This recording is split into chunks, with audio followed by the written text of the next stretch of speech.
Hello, hello, hello, and welcome to this beautiful shadow illumination ritual today. So, first of all, what you need a mirror, you need a candle, and you need a journal. Got my journal right here, got my candle right here, and my mirror is behind the camera. So, what we're going to do today is we're going to dive a little deep into what is holding us back. Because you can do as many affirmations as you want, you can do as many transformative, life changing events that you want, but if you're not addressing what is lurching right there in the back for you to dip back into, all of the other work is basically just the sugarcoating. So let's go deep today. And I just want to walk you through a little exercise that really changed my life. So, first of all, make yourself comfortable, make yourself a beautiful space. Here, I already lit my candle, and then, sit down, come into the space. Take 3 deep breaths really into your belly so that your belly expands, that your belly inflates with all the air. Like conscious breathing illuminates your prefrontal cortex. The breathing that we do all day happens back here in the amygdala. But if we start breathing consciously, taking in the breath of life, the air that really keeps us alive, that happens here. It's conscious, and it changes the rewiring in your brain when you start doing things consciously that usually run subconsciously. So take a couple of deep breaths. I'm going to walk through this a little bit fast, so you can come back anytime. You can also pause this video whenever you need.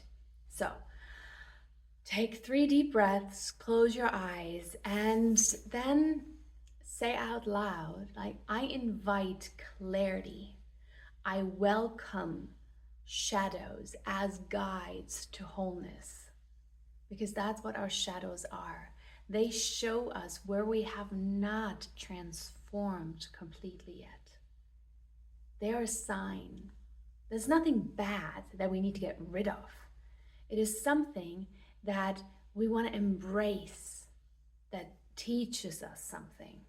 So invite the clarity and welcome whatever wants to show itself. And then when you're done with this, we come to step 2. And step 2, this is where you need your mirror. So I'm going to look a little bit away from the camera right now into my mirror. And I want you to gaze into your mirror, into your eyes. If you cannot, look yourself in both eyes at the same time, then I invite you to look right here. Look in the mirror right here. And just look at yourself for 2 to 3 minutes. And just really acknowledge the moment of sitting there and looking at yourself.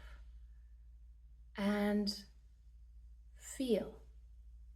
Whenever a thought comes, just say thank you and let it move past you. Let it move past you. And just sit there and see what comes up, what emotions, fears, regrets, old habits. There's no judgment. Don't look at your nose or a dimple or a zit or something like that. Just really gaze at yourself and acknowledge the beauty. It's all without judgment. The beauty of creation and the rawness that you are bringing to the table right now to look at what is coming, what is showing up. And then maybe something really, really obvious comes up, like a pain or grief or a feeling of unworthiness or a feeling of feeling judged all the time. Maybe something like that pops up immediately. If nothing pops up, don't push it. Don't push it. Just sit there and acknowledge. And then when that comes up, I invite you to invite that version of you. Like, close your eyes and again, close your eyes and feel into that feeling, feel into that emotion, feel into that moment when you felt that. Maybe it's from a past relationship, maybe it's from the loss of a parent or a friend, maybe it's because of school, maybe it's because of childhood, but travel back there, travel back wherever it was. Not all problems stem from childhood. Not all shadows arose from childhood. It could also be your past relationship that ended badly, or it could be whatever. Go to that version of yourself. That's why I really love to talk to your versions, the many versions of you that you have already been and that you already are going to be. Because your inner child, yes, of course, but maybe you had a great childhood. And then inner child work sounds a little bit not quite there. And when there's something irritating about wording or so, we tend to not take things seriously, or we tend to not do it to the full extent. So close your eyes. Acknowledge the pain, the grief, that feeling that came up, and go back. Go back to where you felt that. Go back where it arose. Go back where maybe it was 10 days ago. Maybe it was a year ago. Maybe it was 15 years ago. Maybe it was 20 years ago. It doesn't really matter. Just come to that version of you. And then I want you to invite that version of you. Invite that version of you to sit by a fire. You can also place a chair in front of you, like as if you really invite that version of you into the conversation. And then have a conversation. You can have this conversation out loud, or you can have that conversation on paper, whatever you feel most comfortable with. And be curious. No judgment, just curiosity. Ask questions like, what do you want from me? Why are you doing this? What part of me is hiding? Why are you hiding in the darkness? Where do you feel unworthy? Where do you not feel seen? What are you afraid of to admit? You can also ask I am questions. You can also ask yourself and write it down.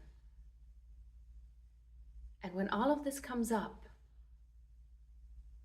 I invite you to see it, to receive it.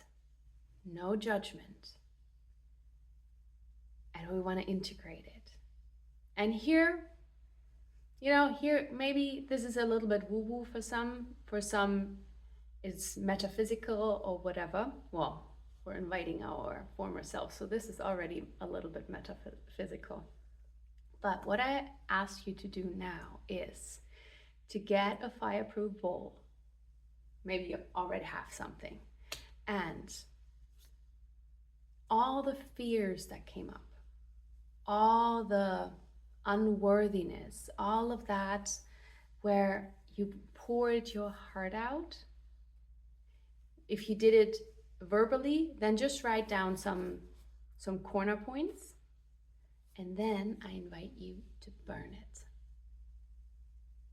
I invite you to burn it and make room by acknowledging all of this, by acknowledging and seeing this.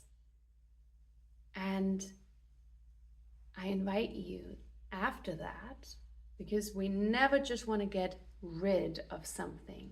We want to replace it, because this is what's happening then in your brain. You create new neural connections. Like, what do you actually want to think about that? What do you actually, you are the script writer. You are the writer of your book. You are the creator of your book. So how could you rewrite that story that it is empowering, that it empowers you instead of wears you down? And then you write that, and then you also burn it. And at the end, I invite you to drink lots and lots of water. And if you want to, you can also take the water and seal this process. Like put water on your face, or put water on your third eye, or just wash your hands. Consciously wash your hands of, wow, okay, I've done this, I've cleared that from me. So let me know how this lands with you in the comments below. And I'm Bea-Marie Anine. And if you want to learn more, if you want more rituals and tools like this to make your life easier, to make your life beautiful, and to create the most abundant and expansive life, then follow me and click the bell so you never miss a video. You can also check out my podcast, 52 Weeks of Flow. Here on YouTube, you also find almost all the episodes. Otherwise, on Spotify and Apple, you find all of them. Have a wonderful day, and take in your shadow. Take all of you, because you are extremely beautiful.